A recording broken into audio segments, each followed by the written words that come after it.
her shoulders and feel the weight of silence. The cemetery was almost empty. Only the sound of light rain tapping on the leaves and the marble headstones broke the stillness. Helena Vasconcelos, one of the wealthiest and most influential women in the city, walked slowly along the narrow stone path, holding a bouquet of white lilies in her gloved hands. With each step, memories of her son Lucas, lost 3 years ago in a car accident, pierced her heart. As she reached the marble tomb, she froze. Her eyes widened at a scene she could never have imagined. A young black woman, dressed in the simple uniform of a diner waitress, was kneeling by the grave, quietly crying. Beside her, a little boy of about 4 years old sobbed as well, his tiny hands clutching at his mother's skirt. Helena stood motionless. Her heart raced, and for a moment she didn't know whether to step forward or turn back. This was her son's resting place, sacred ground, and never in all her years of visiting had she found strangers there. She tightened her grip on the bouquet, took a deep breath, and finally stepped closer. "Excuse me," she said firmly, her voice sharp, as if she were used to being obeyed. "This is a private moment. You're in the wrong place." The young woman slowly lifted her face, revealing eyes red from crying. There was pain in them, yes, but also an unexpected dignity. She wiped her tears quickly, trying to compose herself. "I'm sorry. I didn't know anyone would come today." Her voice trembled, but it carried sincerity. Helena narrowed her eyes. "Who are you, and why are you crying at my son's grave?"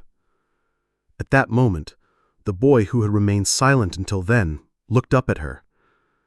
Bright green eyes filled with innocence. Eyes Helena knew all too well. They were Lucas's eyes. Identical. The shock was so strong she took a step back, her breath catching in her throat. "My name is Juliana," the young woman finally said, lowering her gaze for a moment before meeting Helena's again with quiet strength. "And this is my son, Daniel. We came here because someone very important to him rests here." Helena felt the world spin. The rain grew heavier, falling over the cold marble and over the flowers that slipped from her hand, scattering across the wet ground. Deep inside, her heart already knew something enormous was about to be revealed, something that would forever change her life and the way she understood her own past. For a few seconds, Helena couldn't speak. The image of those green eyes, so unmistakably like her son's, haunted her. The little boy clung to Juliana's hand, unaware of the storm gathering in Helena's heart. The billionaire pressed her lips together, forcing herself to regain composure. "You still haven't answered me," Helena said coldly, straightening her posture. "Why are you here? What do you know about my son?" Juliana swallowed hard, her chest rising and falling as she gathered courage. "Lucas wasn't just important to me. He was Daniel's father." The words hit Helena like a blow. For a moment she thought she had misheard. Her grip on the umbrella trembled, and she had to steady herself against the tombstone. "That's impossible," Helena hissed, her voice sharp with denial. "Lucas never told me about you, and certainly not about a child." Juliana nodded slowly, tears mixing with the rain on her face. "I know he didn't. He was afraid. He said you wouldn't approve. But we loved each other, and Daniel is his son. I promised Lucas I would always protect him." Helena's mind raced. 3 years. For 3 long years she had mourned the loss of her only child, believing the Blackwood bloodline had ended in that tragic accident. And now? This? A grandson she had never known, raised by a waitress? Living a life far beneath what Helena considered acceptable? Her hands shook, and the bouquet slipped from her grasp, lilies scattering across the wet stone like shattered memories. She stared at the boy again. Those eyes. There was no denying it. The resemblance was too strong. The truth stood in front of her, no matter how much she wished to reject it. But something else unsettled Helena. Juliana's words carried more than sorrow. They carried caution. As if behind the pain there was a secret, something she wasn't ready to reveal. The billionaire narrowed her eyes, studying the young woman. "You expect me to believe this?" Helena asked, her tone a mixture of scorn and disbelief. "A story with no proof, no evidence, just your word? Do you even realize what you're claiming?" Juliana's voice was soft but steady. "I realize it very well. Daniel deserves to know who he is, and whether you like it or not, Helena, he's your grandson, blood of your blood." Helena felt her chest tighten, a strange mix of rage, grief, and something she couldn't name. This stranger had just reopened wounds she thought had scarred long ago. Yet behind the pain, something seemed to move Helena too. Mind, if the boy truly was her grandson, then he belonged with her, not with Juliana. And deep down, Helena knew this encounter was only the beginning of a battle, one that would test everything she believed about power, family, and control. That night, Helena couldn't sleep. The storm outside her mansion mirrored the storm inside her chest. Juliana's words echoed over and over. "Daniel is his son, your grandson." Helena sat in her study, the dim light of a desk lamp casting long shadows across shelves of leather-bound books. A glass of untouched wine trembled slightly in her hand. She was a woman who had built empires, crushed competitors, and survived scandals. Yet a single waitress and her child had managed to shake her more than any business war. "No," she whispered to herself, her voice low and sharp. "It doesn't add up. Something is missing." By dawn, she had already summoned her most trusted assistant, Rafael Duarte, a man who had been at her side for nearly 2 decades. He entered quietly, used to seeing Helena at her most calculating. "I need you to dig," Helena ordered, sliding a piece of paper with Juliana's name scrawled across it. "Every detail about this woman, where she works, who she knows, where she lives, and especially about the boy. I want everything." Raphael nodded without hesitation. Understood. Discreetly. Helena's icy blue eyes narrowed. Always. Within days, thick folders began piling up on Helena's mahogany desk. Raphael presented his findings carefully, but even he looked unsettled. Juliana Washington, 26, works 2 jobs, one at a local diner, another cleaning offices at night. Lives in a 1-bedroom apartment in the poorest part of the city. No higher education, no immediate family records. It's like she appeared out of nowhere after high school. Helena flipped through photographs of Juliana serving customers at the diner, her son playing in a public park. Each image ignited a strange mix of disdain and unease. "And but child," Helena pressed, her voice steady but her knuckles white as she gripped the folder. "That's where it gets complicated," Raphael admitted. "No birth certificate on file, no hospital records, no official documentation of his birth at all. It's as if Daniel just appeared." Helena leaned back in her chair, tapping her fingers on the polished wood. That nervous rhythm had always signaled to Raphael that she was planning something dangerous. "So she dares to claim my grandson, and yet she cannot prove he even exists on paper."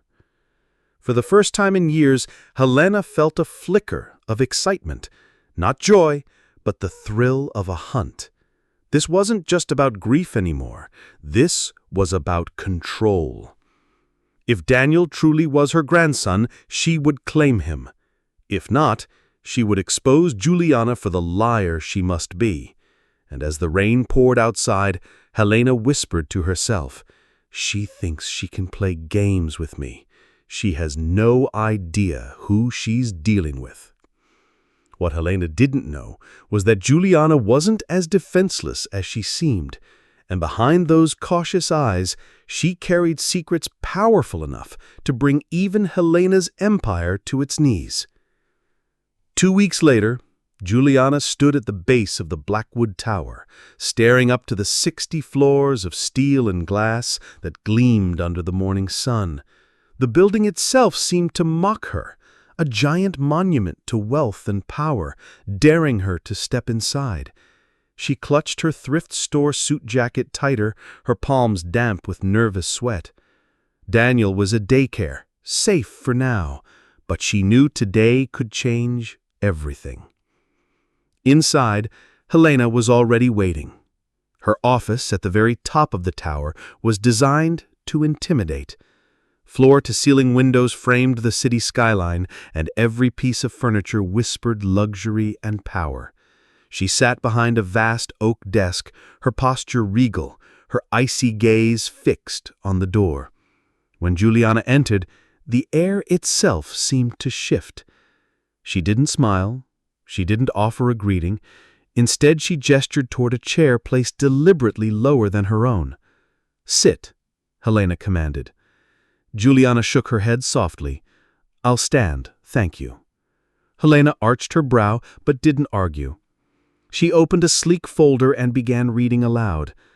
Juliana Washington, age 26, no family, 2 jobs, living conditions unsuitable for raising a child, no financial stability, no higher education, and yet you claim to raise my grandson.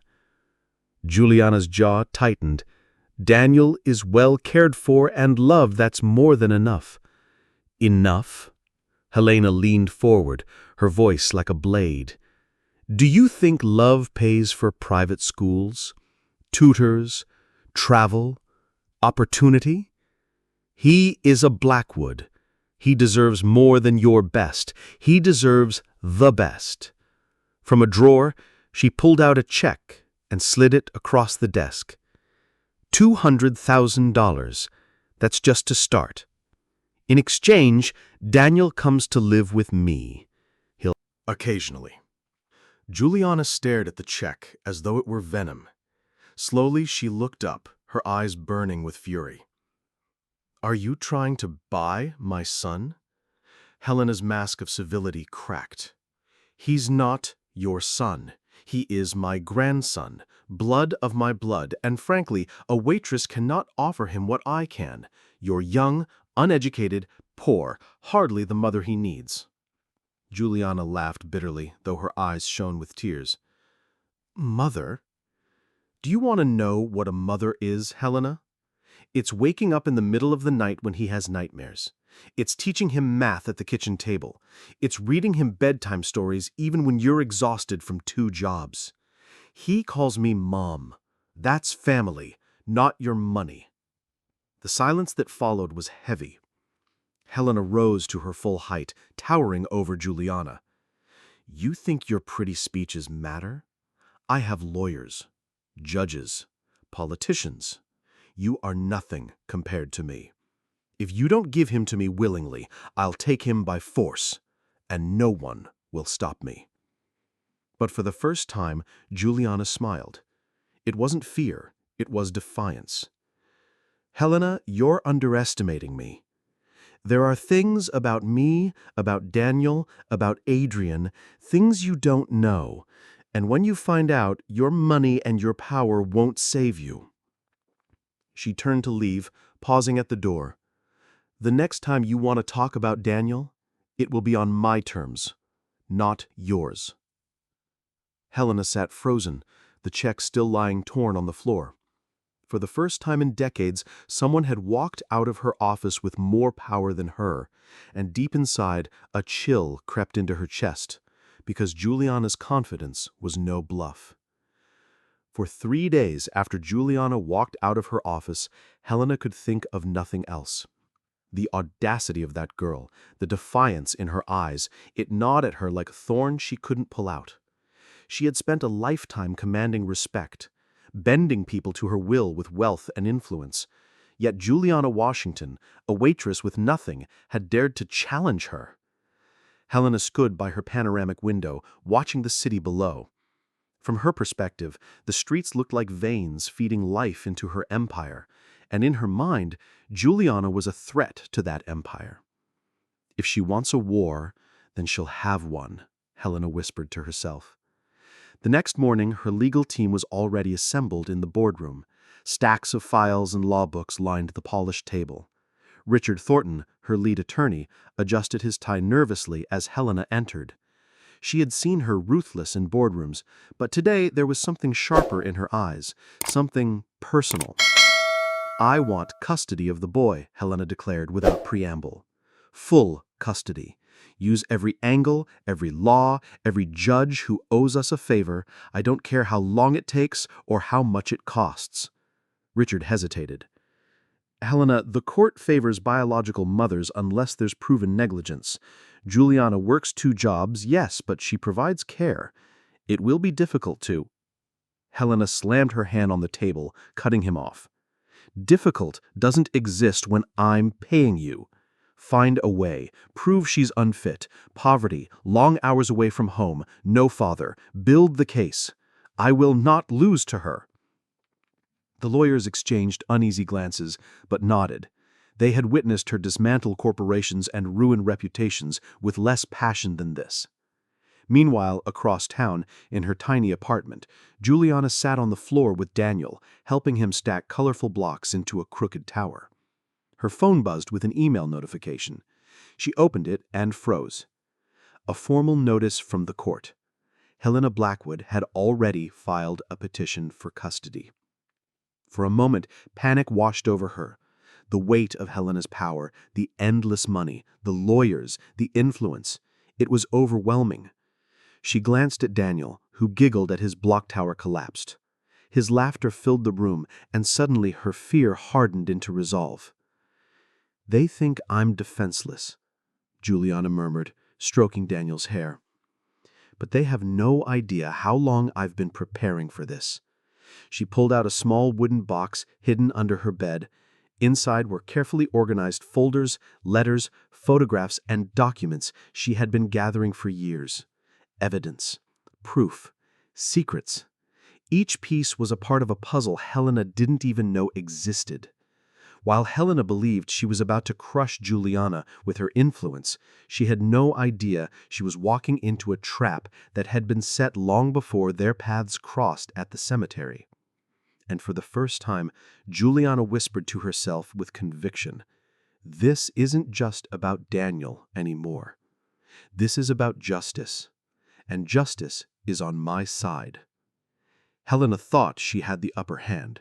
Her lawyers were drafting petitions, her investigators were shadowing Juliana, and her influence over the courts was being quietly mobilized. In her mind, victory was inevitable. After all, no one had ever stood against Helena Blackwood and won. But Juliana had been— She sat at her small kitchen table. The worn surface was covered in neatly stacked papers, old photographs and flash drives. She took a deep breath and pulled out her phone. "It's time," she whispered, dialing a number she had memorized months ago. The next morning, Helena's lead attorney, Richard Thornton, stormed into her office with a look she had never seen before, genuine unease. "Helena, we have a problem," he began, placing a folder on her desk. Helena barely looked up from her computer. "If it's about Juliana, I don't want excuses, I want solutions." "This isn't an excuse," Richard replied, his voice low. "She's secured legal representation." Helena smirked, tapping her nails against the desk. "A public defender? Let them try." Richard shook his head. "No, it's Morrison, Caldwell, and Pierce." The smirk vanished from Helena's face. She leaned forward sharply. "That's impossible." "They're representing her pro bono," Richard continued, "and they've already filed a preliminary injunction claiming any attempt to remove Daniel would be considered socioeconomic discrimination. They're painting this as a civil rights case." For the first time, Helena felt her stomach tighten. Morrison, Caldwell, and Pierce wasn't just any law firm. It was one of the largest in the nation, undefeated in high-profile civil rights cases, the kind of firm even billionaires avoided crossing. Helena clenched her fists. How does a waitress get the backing of a firm like that? Meanwhile, in Juliana's small apartment, a very different scene was unfolding. Around her tiny kitchen table sat people Helena never would have imagined. A professor of law from Columbia University, an investigative journalist known for exposing corporate corruption, and at the center of it all, an elegant older woman with sharp eyes and a quiet authority, Juliana's aunt, Helen Washington. Juliana looked at each of them with gratitude. Thank you for coming. I have been preparing for this for 3 years. Every night class I took, every contact I built, it was all for this moment. Helena thinks she can take Daniel away from me, but she doesn't know the truth we've been holding. The journalist, Amanda Torres, closed her laptop with a determined smile. The evidence you've gathered is explosive. Bribery, labor violations, tax fraud. If even half of this reaches the press, Helena Blackwood's empire will crumble. Juliana nodded, her voice steady. This isn't just about protecting Daniel. It's about exposing the corruption that took Adrian's life and almost erased his son from history. While Helena was preparing to crush Juliana in court, Juliana had already set the stage for something far bigger, a counterattack that could bring down everything Helena had built. And for the first time in her life, Helena Blackwood was about to learn what it felt like to be hunted. Helena cased her office like a lioness trapped in a cage. The name of that law firm, Morrison Caldwell and Pierce, echoed in her mind like a threat she couldn't silence. It wasn't just their reputation, it was what their involvement implied. Someone powerful was backing Juliana, and Helena had no idea who. She dialed Richard Thornton again. I don't care what it costs, she snapped. Find out who connected her to that firm. Someone is pulling strings, and I want to cut those strings immediately. But even as she barked orders, Helena couldn't shake the image of Juliana's confident smile as she had walked out of the office weeks earlier. It wasn't bravado. It was certainty, as if she already knew the endgame. Meanwhile, in Juliana's apartment, the walls seemed almost too small to contain the storm of revelations unfolding around her kitchen table. Helen Washington, Juliana's aunt, placed an old photograph on the table. The picture showed Adrian, Helena's late son, arm in arm with a young woman. Her eyes were soft, her smile bright, her features unmistakable. Juliana's voice cracked as she explained. Her name was Jessica. She was my cousin, and Adrian's true love. Daniel's real mother. The room fell silent. Amanda Torres, the investigative journalist, leaned closer. Wait, you mean to say Adrian had a serious relationship with Jessica? Juliana nodded, tears forming. Jessica was terrified of Helena. She grew up hearing the stories of how the Blackwoods destroyed anyone who didn't fit their image. When she got pregnant, she was too afraid to come forward. She thought Helena would force her to give up the baby. Helen placed her hand over Juliana's. Jessica died giving birth to Daniel. She begged Juliana to raise him as her own to protect him from Helena's reach. That's why Juliana has been by his side ever since. Amanda exhaled slowly, her journalist instinct already piecing the story together. The evidence you've gathered is explosive. Bribery, labor violations, tax fraud. If even half of this reaches the press, Helena Blackwood's empire will crumble. Hardened with determination. And that's why Helena can't know everything yet. Not until the moment is right. For 3 years, I've studied law, gathered evidence, and built alliances. I'm ready now. And when the truth comes out, Helena won't just lose Daniel. She'll lose her empire. Back in her tower of glass and steel, Helena stared at the city below, her instincts prickling with unease. She had always been the predator, but this time, she sensed something terrifying. Juliana wasn't prey. She was the hunter, and Helena had already stepped into her trap. The following week, Helena received a call that unsettled even her iron composure. Richard Thornton's voice was strained. Helena, Juliana's team filed a motion this morning. They've attached documents that reference Blackwood Industries' offshore accounts and a series of questionable transactions from 3 years ago. Transactions connected to Adrian. Helena froze, the receiver cold against her ear. What are you saying? I'm saying, Richard replied, lowering his voice. "They're implying Adrian didn't die in a simple car accident. They're suggesting he uncovered something dangerous." Helena's throat tightened. She had buried that memory deep, convincing herself it was coincidence. But Adrian had confronted her days before his death, asking questions about contracts, about shell companies, about names she didn't want him to know. She remembered dismissing him, brushing it off as youthful rebellion, and then, 2 days later, the accident. But what if it hadn't been an accident? Meanwhile, Juliana sat with Amanda Torres, the investigative journalist, at the small kitchen table that had become their war room. Amanda typed furiously on her laptop as Juliana laid out file after file. "These," Juliana explained, "are the documents Adrian gave to Jessica before he died. He told her if anything happened to him, she needed to protect them. After Jessica passed, she made me promise to keep Daniel safe and to finish what Adrian started." Amanda's eyes widened as she scanned the evidence. Bribes to politicians, labor violations, money laundering, and, my God, Juliana, look at this. Payments to known fixers. If we release this, Helena's empire collapses overnight. Juliana's jaw tightened. It's not just about collapsing her empire. It's about justice.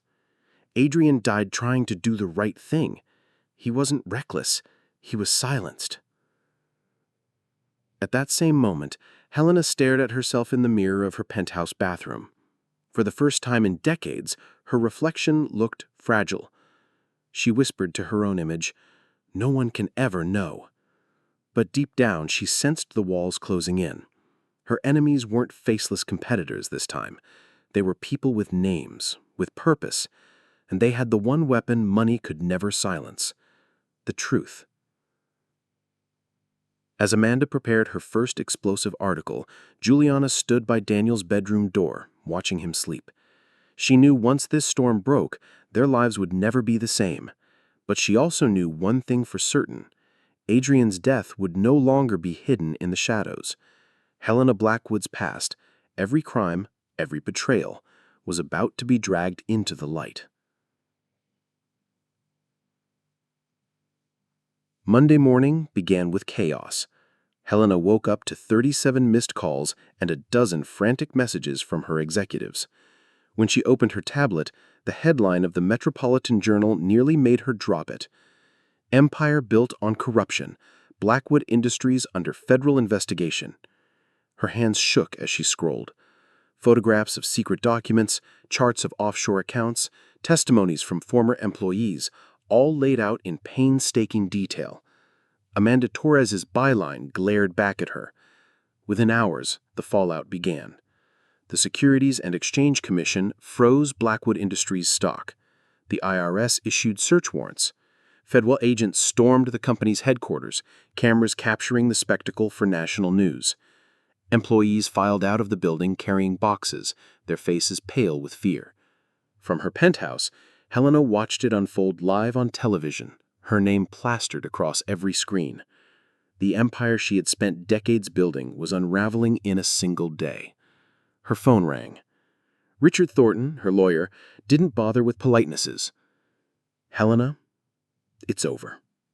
The FBI is on their way to your home. They've issued an arrest warrant for tax fraud, money laundering, and conspiracy. There's nothing more I can do." Helena's breath came in shallow bursts. She clutched the edge of her desk for balance. "How?" she thought. "How could a waitress bring me to this?" But Juliana wasn't just a waitress. She was Adrian's confidant, Jessica's protector, and the guardian of the truth Helena tried so hard to bury. Just then, her phone buzzed again. This time, it was Juliana. Helena answered, her voice raw with fury. You did this to me." On the other end, Juliana's voice was calm, steady, almost. "Adrian tried to stop you years ago, and you silenced him. But the truth has a way of surfacing. Daniel will grow up knowing who he is, not the version of history you tried to create, but the real one. Before Helena could respond, heavy knocks thundered at her door. "FBI, open up!" The door burst open, and agents swarmed in. Helena stood frozen as handcuffs clicked around her wrists. Flashbulbs from reporters outside lit the hallway like lightning as she was escorted into a waiting car. For the first time in her life, Helena Blackwood wasn't being followed by admiration or fear. She was being followed by shame. Her fall, broadcast live to millions, became the final chapter of her empire. And somewhere across the city, Juliana held Daniel close, whispering softly, "Justice always finds its way." 2 years later, the world of Helena Blackwood was nothing but a memory. The woman who once ruled boardrooms now spent her days in a gray prison uniform, folding laundry for $2.50 an hour. The steel bars and concrete walls were a far cry from the penthouse office where she had once towered over everyone. Her name, once synonymous with wealth and power, had become a cautionary tale whispered in news cycles and law schools. But while Helena's empire crumbled, Juliana and Daniel's lives had taken a different turn.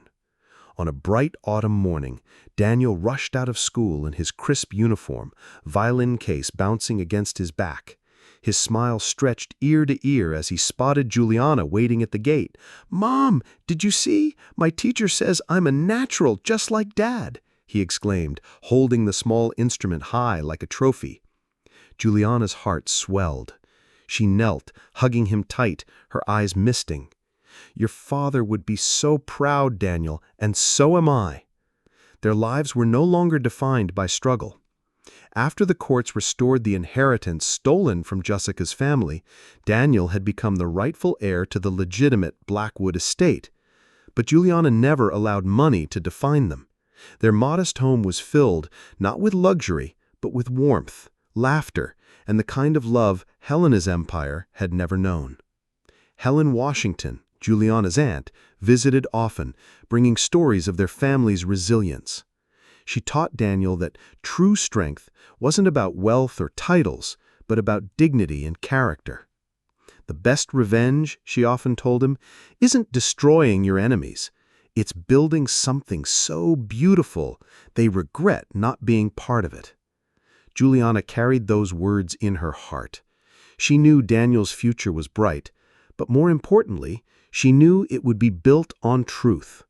He would grow up understanding where he came from, not defined by Helena's lies, but by the courage of those who loved him enough to fight. One evening, as Daniel played a gentle melody on his violin, Juliana stood by the window watching the golden sunset. Her thoughts drifted to Adrian, the man who had given her courage and whose memory she honored every day. She whispered softly, "He's safe now. He's loved. I kept my promise." Far away in the sterile halls of Millbrook Women's Prison, Helena sat alone, staring at a small photograph of Adrian she had managed to keep. Regret gnawed at her, but it was too late. The empire she had built was gone, and the grandson she tried to claim now lived in a world she could never touch. And so the story closed where it began, not with power, money, or control, but with love. A love strong enough to outlast lies, betrayal, and the cruelty of greed. Juliana kissed Daniel's forehead that night as he drifted to sleep. "Remember this, my son," she whispered, brushing his hair back gently. "True love is priceless, and justice, no matter how long it takes, always comes."